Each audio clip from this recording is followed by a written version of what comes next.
Hi, Mr. Lee. It's amazing to talk to you.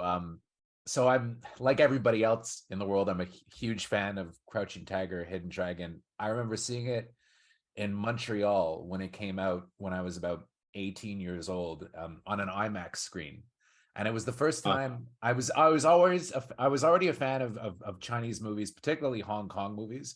But it was the first time I'd ever seen a wuxia movie on the screen. I hope I pronounced that okay. Um, and like for many other people, it just Doing kind great. of changed everything for me. So yeah, what's it like for you celebrating the? I mean, did you when you were making it, did you ever in your wildest dreams think that it would become this classic that over 20 years later is still held up as one of the greatest movies of its kind ever? Well, first of all, thank you.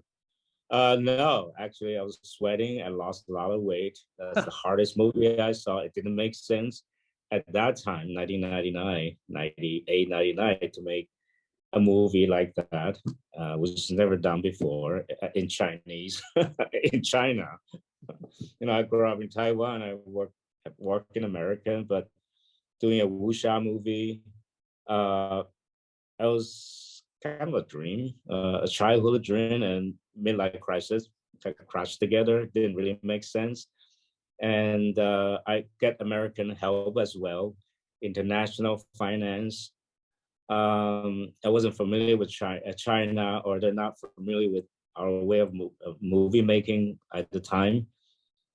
But something really innocent about it. Like people just dive in and see how things work. You just figure out like nothing worked. You have to invent wheels. Nothing really at that scale. Uh, and I went all places. Usually a wuxia movie, if your shooting days are 100 days, you spend 80 days doing a fight in a small compound. So it's very hard to do. I'm a quick learner in filmmaking. Usually give me a couple of weeks, I figure anything out, like pretty quick. But doing wuxia is a really special skill. I really learned from those guys, the choreographers. They're just top-notch filmmakers, not just choreographers, but filmmaker artists. And it took me at least 2 months. It just begin to know what I was supposed to looking at. So that was like a great film school to me and the greatest adventure I took in my life. So no, I don't know. I thought I've been I've been pretty lucky from the stars. This is it. I'm gonna get hit. That's how I feel. This is not gonna work. The movie doesn't make sense. It's supposed to be B movies, and then I'm trying to do drama. There's like going places. There's a philosophy, and it's like it just doesn't make sense. 闭眼无力绝对不是您的师傅，你的选品剑法从哪里学来的？随便玩玩。I don't know how accurate these stats are, but I was doing some research beforehand, and it said online anyway that you had more money to make the Ice Storm than you did to make Crouching Tiger, Hidden Dragon. Is that true? Yeah, nearly twice. Wow. Yeah, Because Crouching Tiger, not Hidden today, Dragon looks like a not today, $100 million but movie. yeah, 23 years ago. Well, it's a disadvantage, an advantage of nobody knows what we're doing. Yeah. Uh, so they don't charge it. No, things are not on the track yet. That's when the thing that toughest, but also the most fun. It's truly an adventure.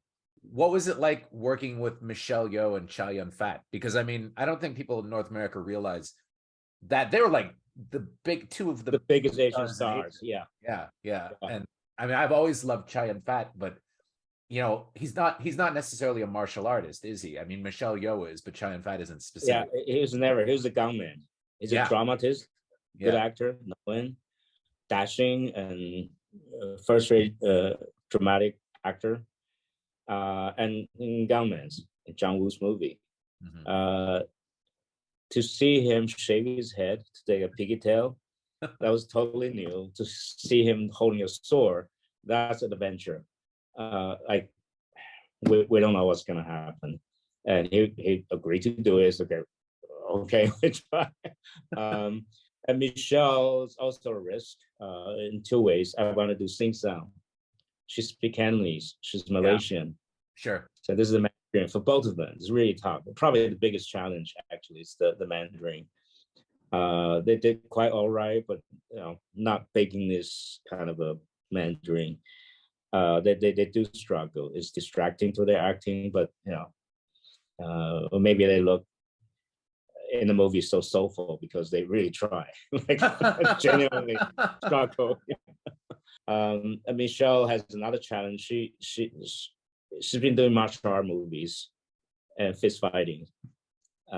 She's an action actress back then, even though she's a good actress. She's has that soulful look. Your heart races to her, but all she does is pretty much actions, which is a different skill than doing drama. And in this movie, she has to do both. So that's a challenge. Not so much as her acting, put aside the language barrier. It's really the mentality. It's a different track. And I learned very quickly, you don't ask somebody to fight and act at the same time, you hurt them. It's distracting. In the fight, it's really like a dangerous dancing.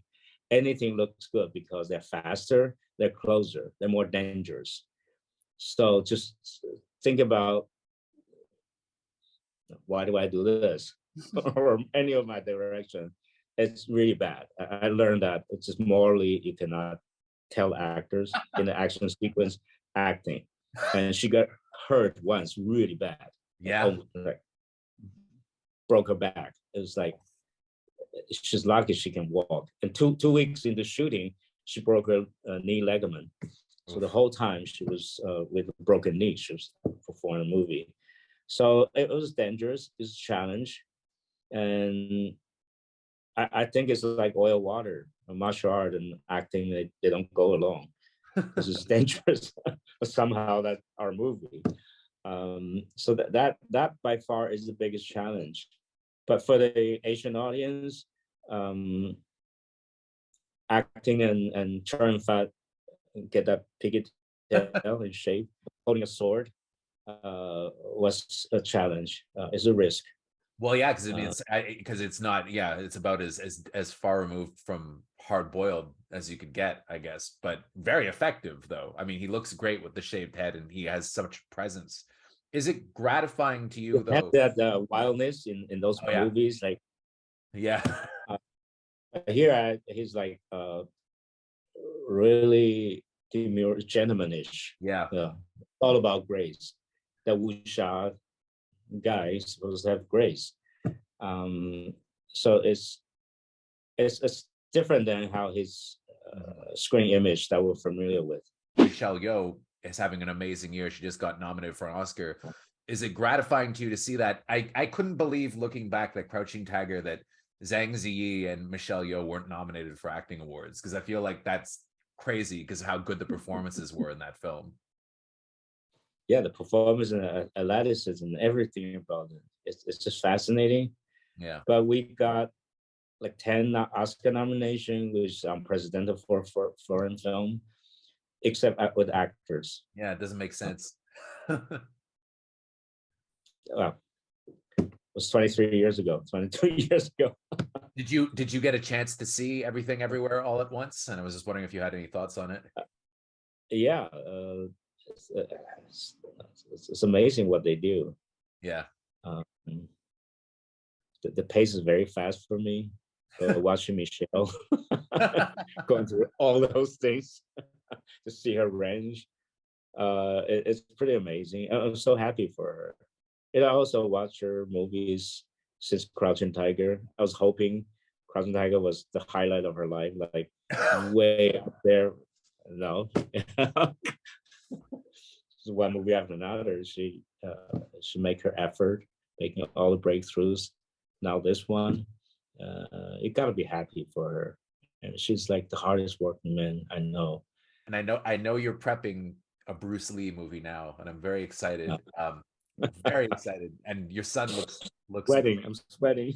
Your son looks great too, and he's the right age, perfect. But I have to ask, with the 48 frames per second and the high frame rate having really kind of caught on lately, and especially with Avatar 2, do you foresee yourself doing fight scenes in that high frame rate? Because I think that that's something that we haven't necessarily seen before, martial arts fighting in that high frame rate, and be kind of interesting to see what that would look like on the big screen. Well, I'm not allowed to do that for a while. Oh, really? I would like to try, but uh, Bruce Lee, because so fast, Yeah. all you see blur and strobes. Yeah. He was laughed at when he shot the Green Hornet in the beginning. People were laughing at him because he couldn't see a thing, and he started hurting people too. Then he had to really slow down and learn how to sell punch and all that, how to sell a fight, and they shoot like 36 frames instead of 24 and project at 24. Wow. Just so you can see him. Yeah, if you have high frame rate, you can see the real speed of Bruce Lee. But I cannot do that with this movie. I guess it wouldn't be feasible, yeah, as in terms of showing stuff. Yeah, I think we're used to 24. That's what most people are used to. We're not doing that. It takes a while before people get used to it. Sure. And not taking them out of the movie, so to speak. So this movie I'm doing has a lot to offer, I believe. So I repress that need and do doing a great Bruce Lee movie, still sell really good action, and this time I will try to put performance into it. That would be a big challenge. But yeah, I'm very excited about the new project. But it'll be another adventure. But no, that's why I'm not doing higher frame rate. Would you ever consider going back to the world of Crouching Tiger, Hidden Dragon? Because it seems like there's a lot of material there and a lot of ground. I know they did do a sequel years later that you weren't involved in, but yeah. Would you ever consider doing your own follow-up? No. No? Actually, I pretend for 10 years I was going to do a prequel, just so nobody else would do it. No, to me, when Zhang Zhang's character fly down the hill, that was the end of the movie. That's all I want from the movie. And I got that wuxia thing out of my chest, out of my system.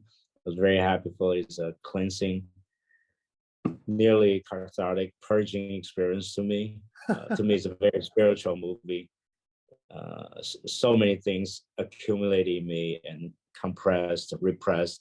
The hidden dragon, so to speak. Not the green hole, but the hidden dragon. I won't tell you what that is. The movie actually is full of symbolism, intentionally or unintentionally. It meant a lot to me. It's a very personal movie.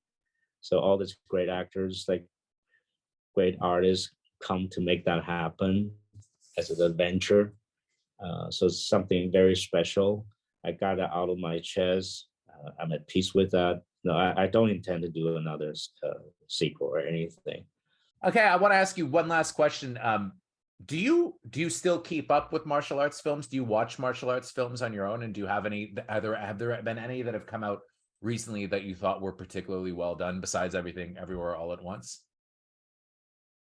It's probably a professional disease or something. Once I done Crouching Tiger, I got out of my system.